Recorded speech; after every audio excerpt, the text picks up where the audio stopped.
The thoughts, views, and comments expressed by the hosts, guests, and callers on Beyond the Headlines are not necessarily those of management, ownership, or production unit of the Verizon Media Group. Beyond the Headlines is a production of ILTV Studios and cannot be reproduced or represented in part or entirety without express written permission of the Verizon Media Group. Beyond the Headlines is the intellectual property of the Verizon Media Group. Copyright 2021.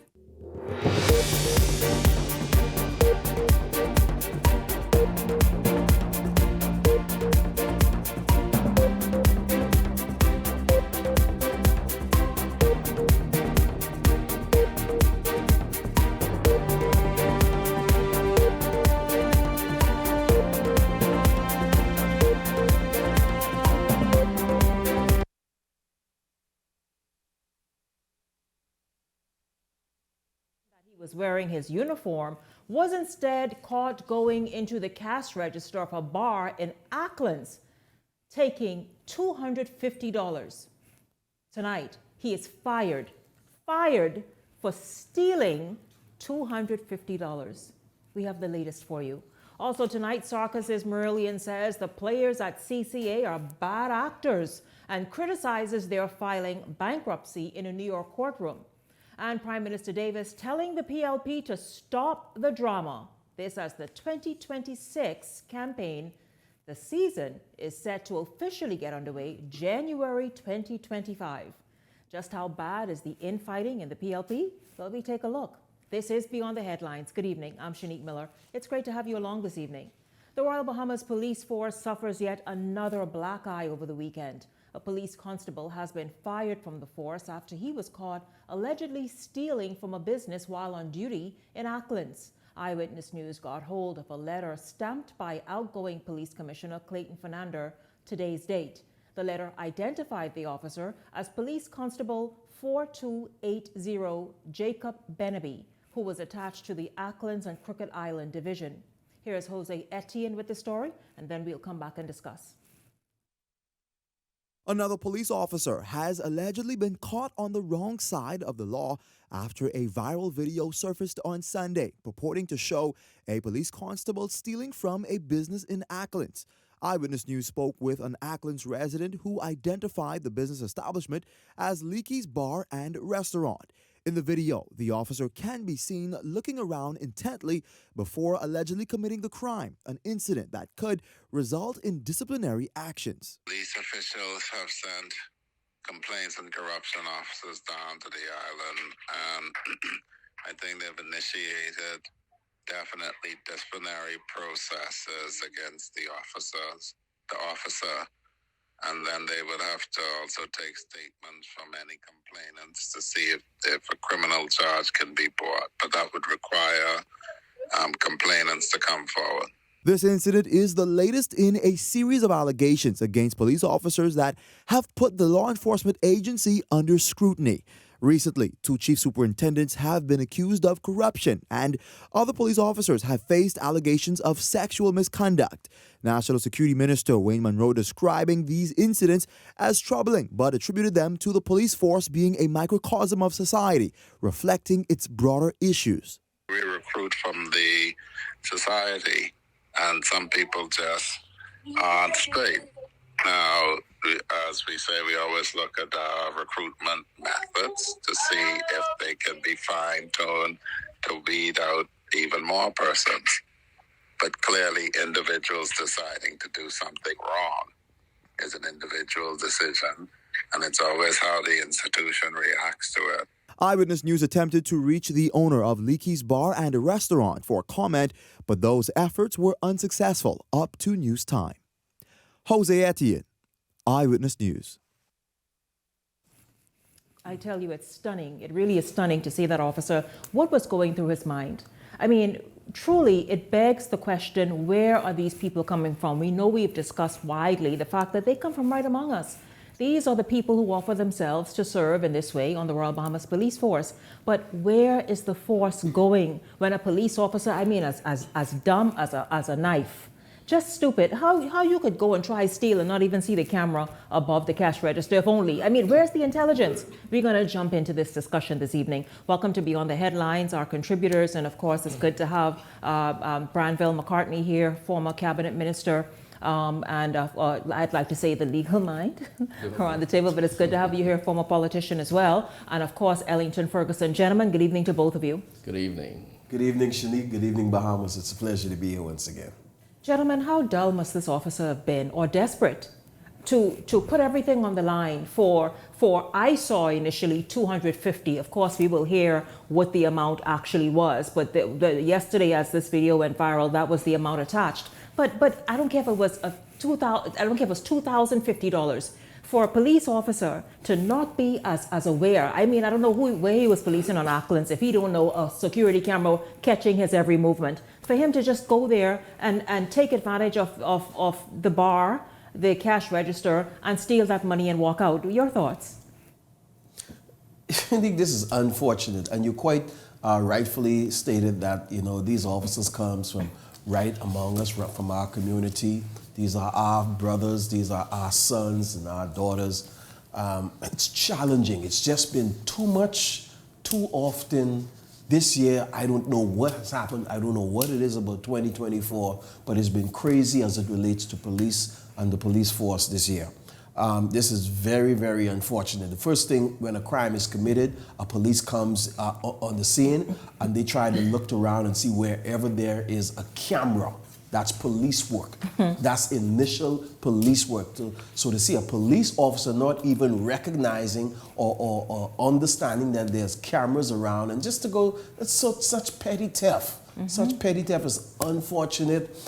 It speaks to the fact that maybe we need to start going back to where we were back in the 50s and 60s as it relates to our police officers and prison officers from around the region to assist us at least for a time.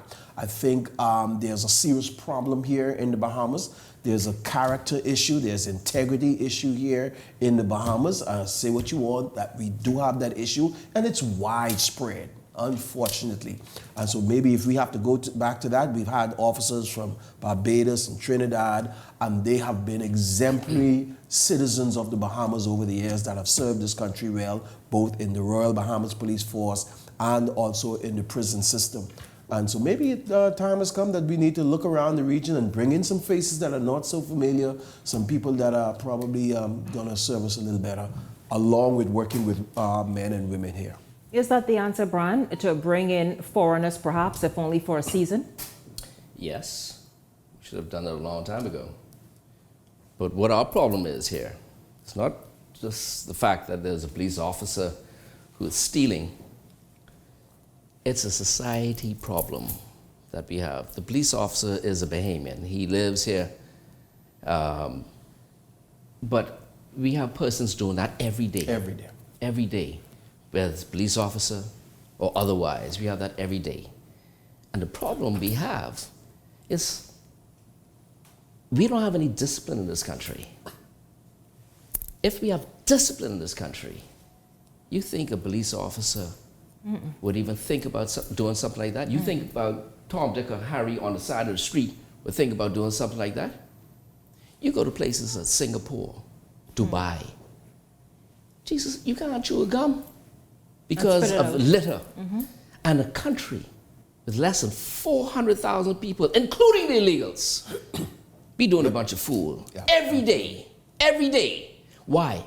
Because they know there's really no repercussions. Well, you know, it's funny you said that. I like that, Brian, and because Saturday on that tragic scene where 5 people were shot and 2 lost their lives, Assistant Commissioner of Police, Shivago Dames, said there is no regard anymore. There's no fear for the penalty in the legal system because there is none.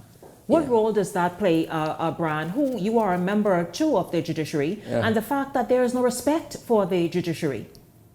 Well, really it starts with the head of this country. You have to have the political will to deal with crime and the fear of crime. We have crime, and the fear of crime has been going on for many years. And, you know, it's exhausting to continuously think about or talk about this because it's as if you're talking in the air, right? And no one is listening. The fundamental principle of any government is the protection of its citizens, right? We are not being protected. We're not being protected. We seem to don't have the political will to deal with crime, and we need to deal with crime harshly and stop playing with these joking, these, Jesus, it's Christmas time. It's Christmas time, don't we got to stop dealing with these people with kid gloves, man. They can't do it elsewhere. People with millions and millions of people in a city is safer than in the Bahamas. You honestly believe tourists, when they come here, they may come here and we may get the numbers. When they go back, they see a dirty country. They see poor attitudes. They see crime. There's normally one-time visitors, right? Bahamians who live here. Listen, I hardly go out in this country. Why? The fear of crime. Oh my God. I hardly go out. Socialization has hardly come go out to a stop, and listen, it's unfortunate. And you know, the Bahamian people, the right-thinking Bahamian people in this country need to really get with it and start speaking out and standing out. And don't take foolishness from your leaders of the country who sit back and say certain things. For instance, we need to start hanging some people and stop playing around with that. Whichever form of capital punishment, Brian, whichever. Electric chair. Do it. Listen, man. Needle, whatever. Listen, man. There ain't no form of punishment. Death. For these people, at the end of the day, you commit murder, you're supposed to go see Jesus, and Jesus need to then send you elsewhere. Right? Stop playing with these people. And I can't understand for the life of me why the Prime Minister recently said the death penalty is not a deterrent. It's our law, PM. It's a punishment. A punishment. PM, it's a punishment. With elements of deterrent. You're a criminal lawyer. You know this better than me. It's a punishment. And I can guarantee you it's a deterrent for other people thinking about it. And I can tell you that person who committed the murder, it's a deterrent because he get the death penalty, he won't commit it again. Well, that's Absolutely. right. He won't commit it again. And we have the wherewithal to fix our law so that the Privy Council don't hold us hostage. We can But set, you need the we can set what's political worse of the will. worst. You put the laws in place where the Privy Council has to comply with our law. That is and don't have at the end of the day the discretion under case law to talk about the worst of the worst. Absolutely. These people don't know what the hell they're talking about. No. First of all, look at the UK. Well, sorry, Ellington, you're coming in right now. But look at the state of the UK. There's no fear for law and order there at all. The police are a joke. The police run around and try to reason with the criminals on the streets. You think, and then the criminals, by extension, the citizen, know that somehow they have the power over law enforcement and the police. So therefore, it's almost like a trying to bargain with them when they commit a crime. These are the people we want to set and determine who are, whether or not we enforce or carry out a capital punishment or a very strict sentence. Ellington? See, Shanique, when you spank a little toddler 5 years old on his hand, on his thighs, and then he get 11, 12, and 15, you can't spank him on his hands and his thighs. The criminal today have become tough and rough. The sentencing that we have been given over the years, that those criminals doesn't exist no longer. I'm starting to really, really go strong with former Speaker of the House. And Brandville sits here. He's a former politician / attorney. Maybe it's a problem with us with all of these attorneys in our parliament because obviously they're not prepared to put stringent laws in place that will deal with crime. They're not prepared to increase sentencing. They're not prepared to enforce the laws that is on the book. They're not prepared to, they're using the Privy Council as cop-out. Let me repeat that. The leaders of our country are using the Privy Council as a cop-out. We are an independent nation. We can legislate laws and send to the Privy Council how we are to govern. We are the ones that will determine the worst of the worst. We can say when you kill a young lady like you did Adriel Moxie, that is the worst of the worst. We have the power to say that. No, but we want to make sure pass laws that we as attorneys can have wiggle room when we're out of power and go back to our practice. It's time that we take control. We talk about those other countries where they have strict laws. We need to strengthen our laws. No, we need to make sure that our citizens understand we love you, but we're going to run a country of law and order. Yeah. And until our leaders come to understand that, we will continue to face what we're facing. More than likely, one of those guys who commit those crimes, either known to the police or out on bail. We need to put a separation, Shanique, whereas, okay, here's what we're going to do. We have a backlog. We have these judges, these courts, going to deal with all these backlog. From this day forward, these judges are going to deal with any case that comes up. You kill somebody tomorrow, as soon as the prosecution get its case together, in another 2 months, you before the courts, and this going through. Swift justice. We have to do it. You know, Brian Ellington mentioned something that Halston Mutri has a habit of pushing, and it's his narrative, and he believes in it. Brian, you an attorney, you've been a cabinet minister, I think, in 2 different ministries. You've been elected. Do you believe lawyers have no place in the halls of Parliament? No. Lawyers have place in laws of Parliament. Of course they do. The bottom line is, it all falls on leadership. Whether you're a lawyer, you're a doctor, or otherwise, it falls on leadership. And right now, we don't have leadership that's going to deal with our crime problem. Look, man, I get tired of talking about this foolishness. I've been talking about this since I was the chairman of the Crime Prevention Committee of the Chamber of Commerce back in 2005, 2006, over 20 years ago, saying the same damn thing. Over and over. And it falls on deaf ears. Pop these people's neck and stop playing with them, because they play with you. They looking at you, they laughing with you, they causing disruptions in families. They messing with your businesses. They're doing all sorts of foolishness because they know there's no consequences. Pop the neck. Yeah. Fix the law, which we can do. We could fix the law so that, like I said, the Privy Council don't have to determine what is the worst. Who give them the damn right to talk about the worst of the worst? A murder is a murder, man. A murder, malice aforethought. So one life, I guess, is more important than the next. Yes. What you talking about? You're talking foolishness, man. That's out of order. A murder is murder. Malice aforethought. You commit murder, go see Jesus, man. Go see Jesus. 8 out of 10 murders will never see real justice. They will die on the street or commit other murders before they die, and then eventually die on the street. 8 out of 10. My God, that is a wild statistic. Not to cut you off, but what do you do in a country like this when we all have been talking about this for many years? Nothing has happened. Nothing has happened. And that's the disgusting thing. In 2025, something must happen. We've been singing the same chorus now for a minute. I mean, after Bahamian people have got to now shape the narrative that they want to see, so that whomever it is that's vying for office must understand where you, Joe Public, want this country to head, the direction in which we want this country headed. Safety is key and important. I mean, the quality of life has eroded in this nation.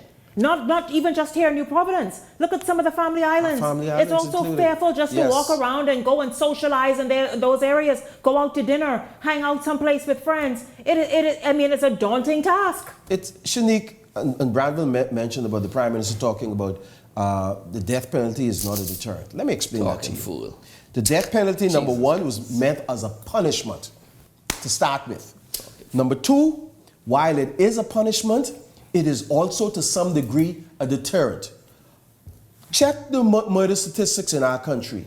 The average guy out on bail has already done 2 or 3 murders. Out on bail for the second and the third murder, and probably will commit another one before he goes back to jail or get killed on the street eventually. So if this person is punished by death, that's a deterrent of several lives that you save. That's the deterrent part of it. That's the deterrent right there. Number one, he can't do it no more, and you save other people's lives. Listen, I can't see the Prime Minister could even say something like that. If he says that the death penalty is not a deterrent, well, then locking someone up in jail for stealing. It's not a deterrent either, because they're coming back out and doing it. Mr. Prime Minister, what the hell? You got to think before you talk sometimes. What the hell? At the end of the day, please, we have such a lovely country. Let's right? preserve it, please. And we have a handful of people that's doing a bunch of fool in this country.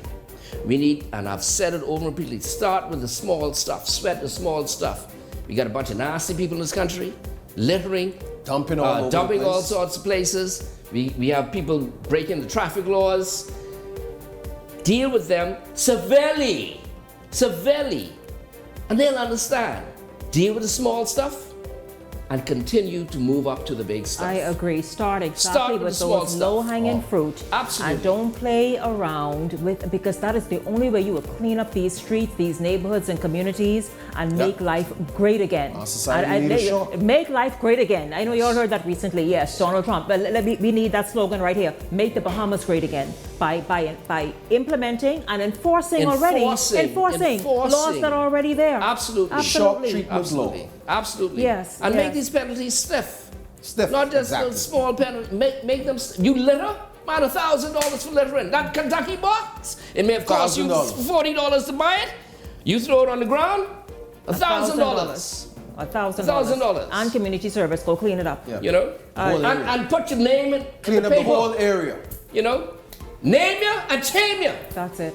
Nasty people. That's it. Gentlemen, thank you. Too much both. of them. Thank you both very much. We're going to take a break and come back with another set of drama in the courts of New York. That's right. Sarkis's Marillion versus CCA. We're back after this.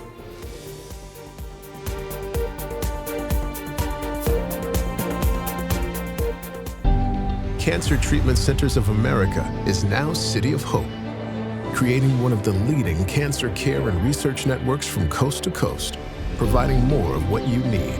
More locations means more care closer to home. More specialists means more expertise.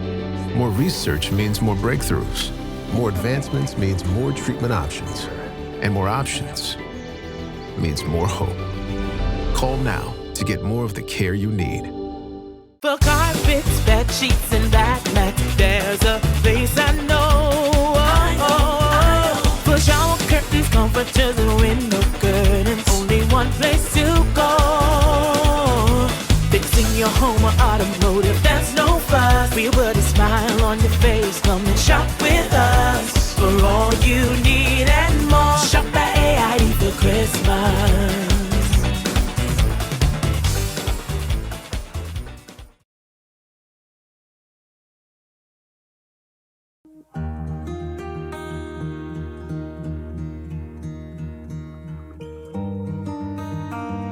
You work hard to provide for and protect the ones you love.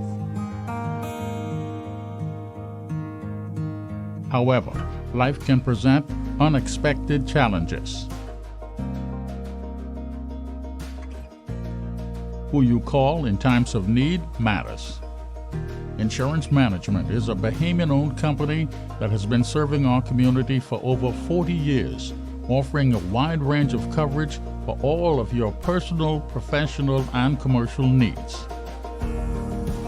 When life happens, rest easy knowing that our skilled and experienced agents are there for you in your time of need, so that you can get back to what matters most. Insurance Management. Nobody does it better. Rejuvenate, refresh, treat yourself. Immerse yourself in total comfort. Pamper yourself. After all, you're worth it. Relax. Rid yourself of all life's stresses. At Baha Retreat Anti-Aging Spa, you will find everything you need to enhance your body and spirit. Call today at 323-6711 and begin your journey to serenity at Baha Retreat Anti-Aging Spa. Edenwell has expanded their testing menu. We now offer blood work, drug screening, and so much more. Our hours of operation are Monday to Friday, 7 a.m. to 5 p.m., and Saturday, 8 a.m. to 1 p.m., located on 11 Madeira Street. We are here for all of your laboratory needs, with fast and reliable lab work done by our friendly and knowledgeable staff. Let us help you take the needed steps to stay in the know about your health. Let's keep working towards a healthier you. Stay eatin' well. This segment of Beyond the Headlines is brought to you by EV Motors. Drive the future with brand new 2024 electric vehicles. EV Motors, powering your journey.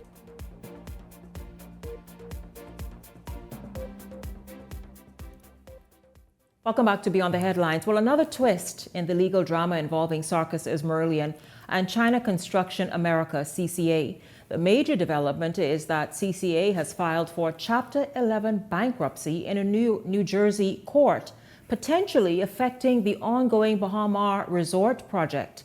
In this report, Laurencia Smith speaks with key stakeholders to get their reaction.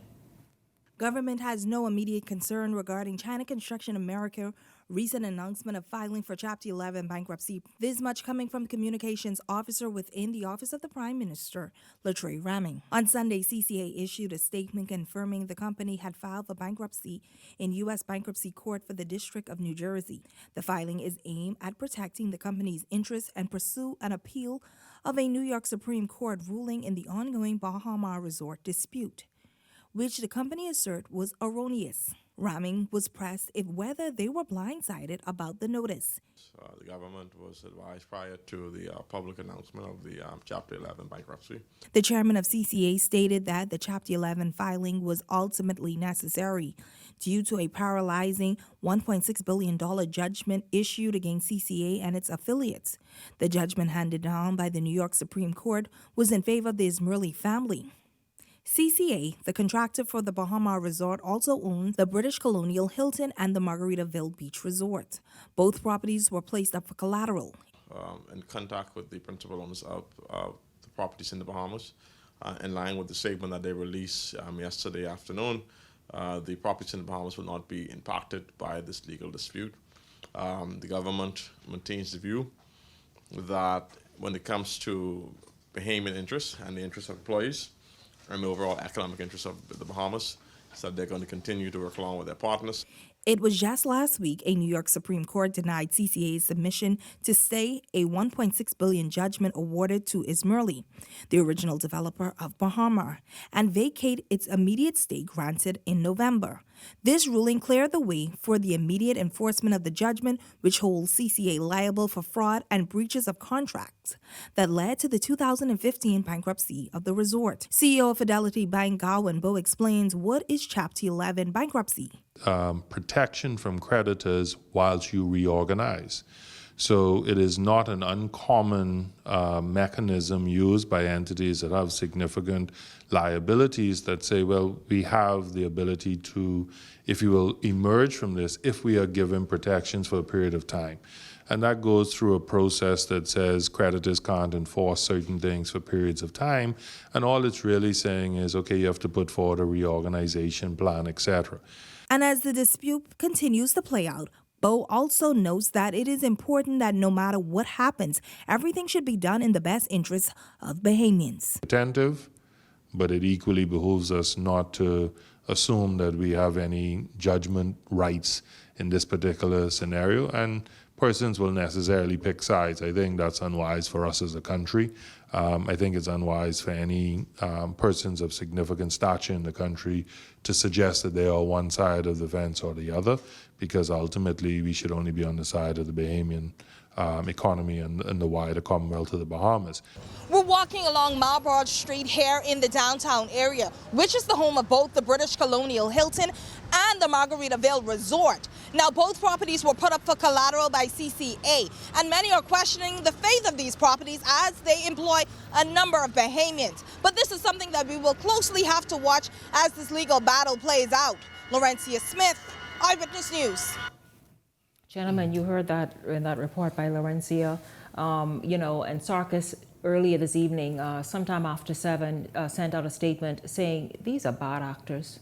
Bad actors, and what they did is exactly what Gow and Bo said, is they obviously used that as sort of stalling time, this filing of bankruptcy in the New Jersey courtroom, to gather themselves, I guess, and perhaps to stave off having to pay this major thing or settle somehow this major, the ruling and the amount by the New York courtroom. You all, your thoughts about how this is just continuing to play out before our eyes? It's unfortunate that it's allowed to drag on because this is only going to get more costly. The interest is going to continue to increase. The legal costs are going to continue to increase. And obviously, this case, their appeal is based on, and I read it in one of our dailies, is based on the fact they're saying that CCA Bahamas is different from CCA America, which is its parent company. And so I don't see the appeal being successful, even as the case. They're not dealing with the merits of the case where they deliberately were doing things to sabotage and stop the progress of the property. That is not being addressed in their appeal. And so I don't see them being any successful in this or any different outcome in this court case. So I hope that they really have some time to consider while they're going through this bankruptcy and kind of, like somebody said, they have one of two choices. Either they settle or they go through the case and lose it and then have a bigger bill on their hands. It's going to be one or the other. Ron, your thoughts? Yeah. Well, in the United States, bankruptcy is used as a shield, as a protective measure. Unlike the Bahamas, bankruptcy is a sword, cuts you down. And that is what the CCA is doing. Bottom line is, though, they gave Sarkis a bad deal. It's very unfortunate, very, very unfortunate, and how that played out. I was glad, quite frankly, to see that he was successful. I do think, though, at the end of the day, we, as Bahamians and for our interests, we are concerned about the properties that's in the Bahamas, the employment that the properties carry. But I do think, at the end of the day, the Chinese government will settle this matter. Or they have Absolutely. to. They have to settle this matter. They could stall it all they want, but I think because they seem to have been part of this whole deal. So I think it'll be settled at the end of the day, and hopefully the property and jobs for Bahamians would be secured. Mm-hmm.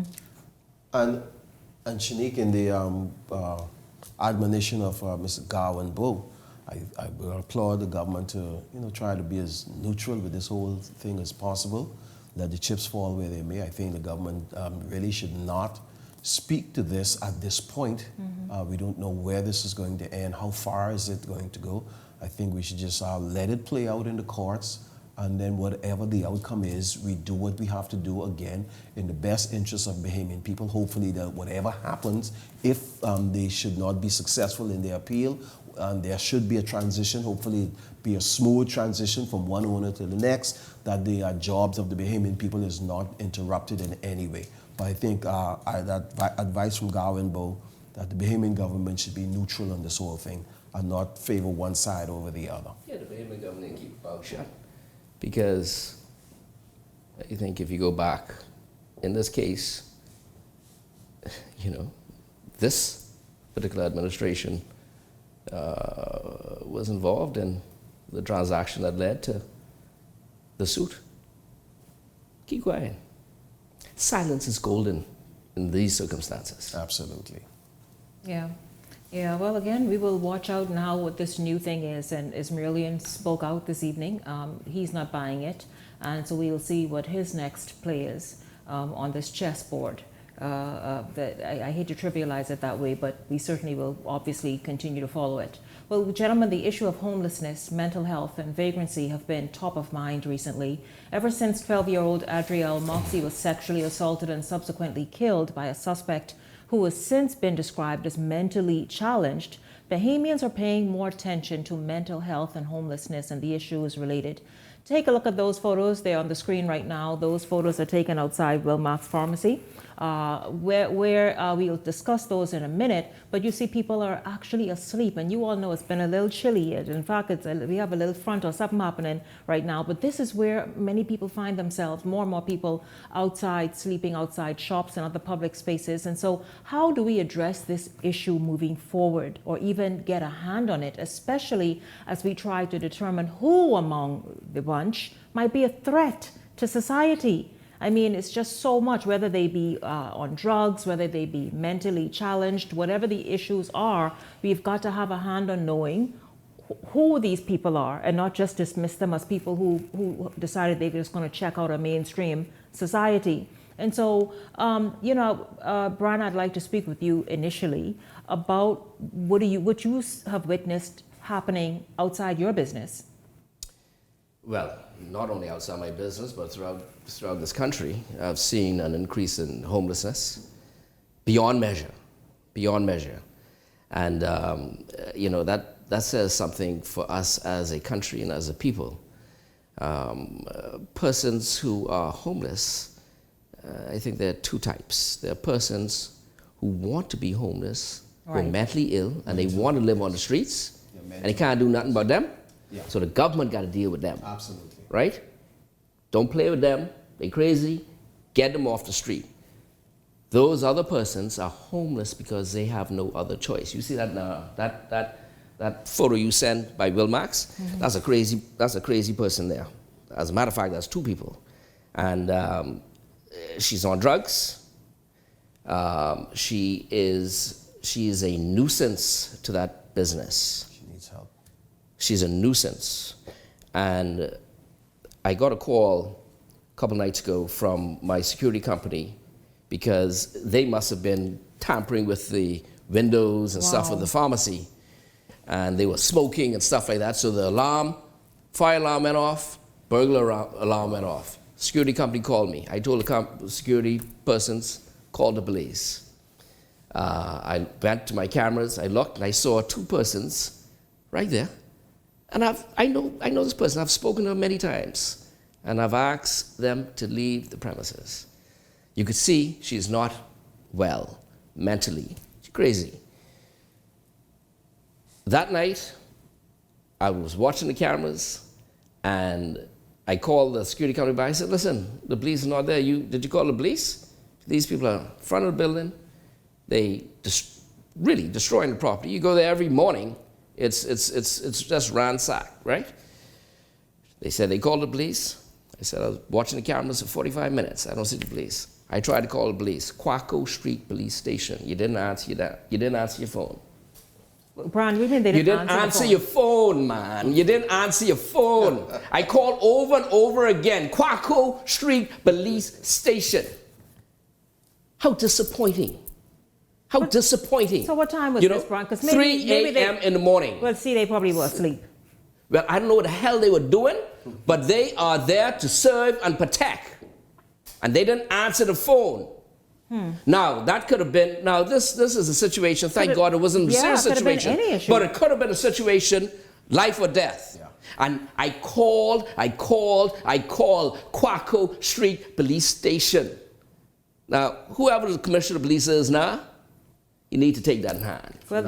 You need to take that in hand, because that could have been a very serious incident. Yes. Right? Life or death. And he didn't answer. I called for about 15 minutes, over and repeatedly. What kind of country you running, man? Well, what do you say about that? Because that is often there's often the complaint. Many people feel as though they call or they're redirected, or they call and the experience that you had. What needs to happen with this incoming commissioner of police? And not that Clayton Fernandez didn't try run a tight ship as well in terms of, hey, listen, do your job. But what does Shanta Knowles need to do? She need to take it in hand. make sure that the police carry out their duty to serve and protect, right? She has a tall task on her hands. And I wish her well. I wish her well, Godspeed. But she needs to take it in hand. Don't play with these officers. We have many, many good officers in this country, no doubt about that. But we got some bad apples there. We saw it at the beginning of the show, right? Mm-hmm. And obviously they're lazy, or they're sleeping, or they just don't give a crap. Mm-hmm. When the public calls a police station and there's no answer, right? So you really you got to be on these people. It's almost like you got to be on these people to ensure that they do their job, and try and weed out these corrupt police officers that's going around robbing citizens, who fingers sticky, and in addition to that, giving our country a bad name internationally, bad reputation. Our people who's supposed to protect us. I mean, a quaint, beautiful, tranquil island like Auckland. It ain't a little thief and Jones are around the place doing foolishness. The police thieving. The police. Can you imagine? How much money could be in that? Can you imagine? So listen, you asked me a question. I do hope that this new police commissioner, and look, Clayton Fernandez, in my view, I thought he did a good job. Yeah. He tried, Yeah, he did. He tried. And he was saying over and repeatedly, they would get these people, but, the law really stopped them. Then they out again. He did a good job. So, I certainly wish him well. The new police commissioner coming on, madam, listen, go hard. Go hard. Don't play. Don't play. Stand on business, Don't play. And let these criminals know that you're coming from. You want to be bad boy. What you could do when he come for you, don't play with them. And then that has to work in conjunction with our government, judiciary, attorney general, our law, legislators judiciary, too. Yeah, so she can't do it alone. No, she could do her part. No, she can't. Right? No. Just like what Clayton Fernandez did. Clayton Fernandez tried, but for the new commissioner, she has to work hand in hand. So we need to talk to the Attorney General, Prime Minister, and our judiciary. Absolutely. Gentlemen, when we come back, we're going to look at the PLP. Now, I was saving all this stuff for, 2025, etc. But the Prime Minister say, hold up, y'all. Before we say Happy New Year, PLP is Let's get say it Merry together. Christmas. Get it together. That's what he's saying. We're going to find out why. We're backward after this.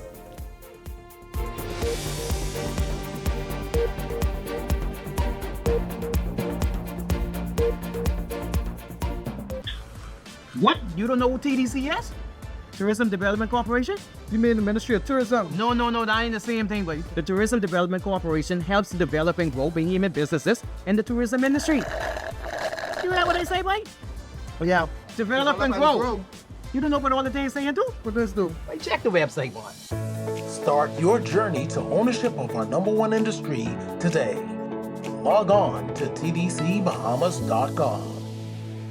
One and only K Michelle. What up, y'all? It's your girl K Michelle. December the 28th, I'm going to be in the Bahamas. I'm coming to sing some songs. Yes, Bahamas, K Michelle. We gonna light some candles tonight. Very special. Life Jennings. Yo, what's up? Nassau, Bahamas. Life Jennings is performing December 28th. And Jay Holiday. Yo, what's good, man? It's me, your boy Jay Holiday. I'm going to be performing live on Saturday, December 28th. At the Nassau Cruise Port. Early bird tickets are now available online. Powered by 103.5 The Beat. Nightlife Entertainment. Alpha Sound Promotions. Free Bands Entertainment. 242 Party and Playhouse. See y'all, Bahamas, December 28th. It's the most luckiest time of the year. There'll be things that are spinning and cash prizes winning. Just Big Bang is here. It's the most luckiest time. Yes, the most luckiest time. Oh, the most luckiest time of the year. Merry Christmas and Happy New Year from Island Luck. So you want a space, but not just any space. We need something with a little more potential. So how about 1,000 square feet of room to play with? Superb audio and video production capability, digital LED wall, full lighting grid, and about 124 seats to accommodate a full studio audience, with so many other features. Make us your home for your next concert, conference, and so much more. Honestly, the possibilities are endless.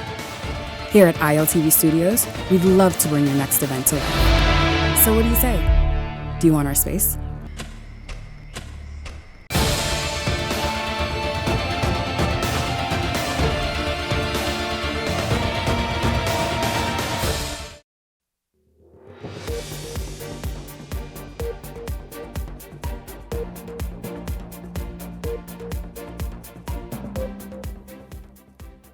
Prime Minister Davis sending a direct message to members of the Progressive Liberal Party at a national meeting, emphasizing that members of the PLP must come together and settle their conflicts as the Free National Movement is seemingly waiting for their government's downfall. We get the story from Linton Ritchie and then we talk about it.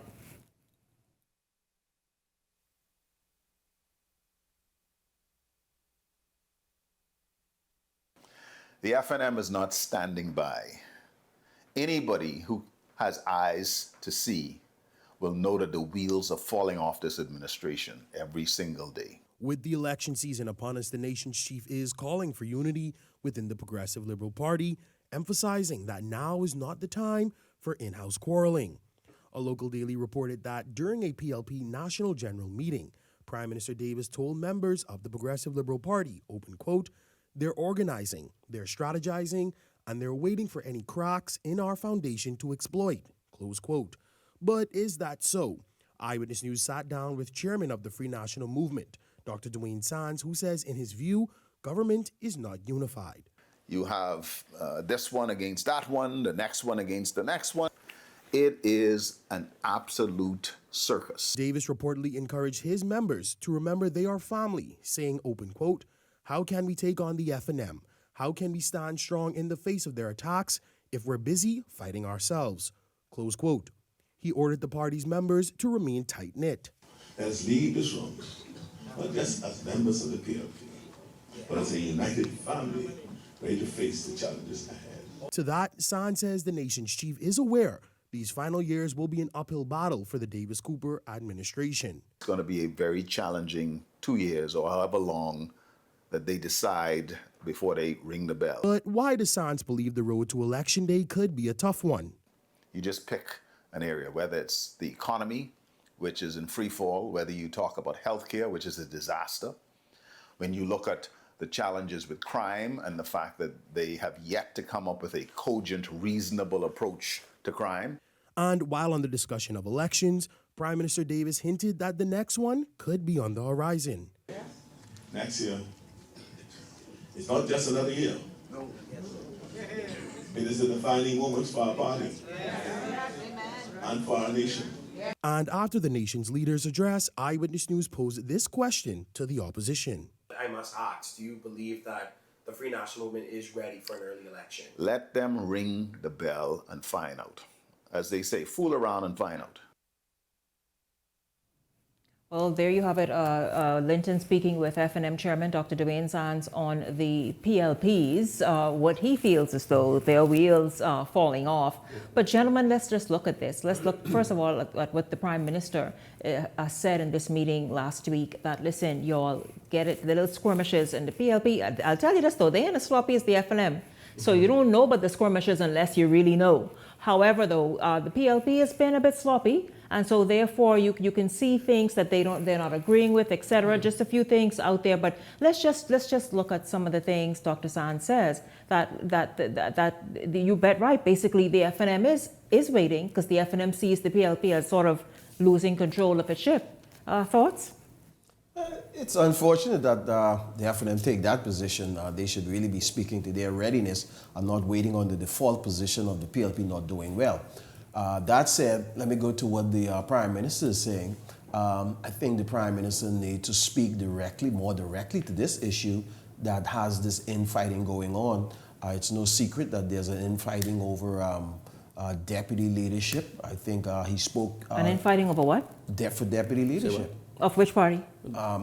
During the convention, they had the chairman issue. He said I remember the chairman wanted issue. his chairman. He said he would prefer to have his chairman in cabinet, and that is what he got. I think now, if people wants to run for the deputy leadership, the prime minister need to say. You mean the deputy leader in terms of the deputy leader position that Chester Cooper fills? Absolutely. Who is at this point in the game? Who is contesting that? And so the prime minister need to speak to that issue and tell those persons to stand down. And put that to rest. I don't think it's wise right now, Brian. I want this person or I want that person. I think he need to be more clear on that. Yeah. So the factions need to cease that warring as they get ready to go in 2025, because like Mr. Dwayne Sand says, they're waiting right there in the default position, shipwreck, and we'll be right here to pick up the pieces and go on. And so yes, he needs to speak more directly to the parties that are involved in that. Brian, you heard about this push for someone else to be in the deputy post? It's news to me. Only on Beyond the Headlines. Well, hey, that's what we do. We want to know for sure. Yeah, we have to find out in 2025 who is vying for deputy. First of all, they just came out of their convention. How is it that someone could now decide and wake up? They must have been in a slumber, because that position went uncontested, yes? Yes. And so how could someone just wake up and all of a sudden decide they're going to contest it right sort of looking in the direction of a by-election? I'm sorry, of a general election. That's just not wise. No. Well, you know, the thing about it is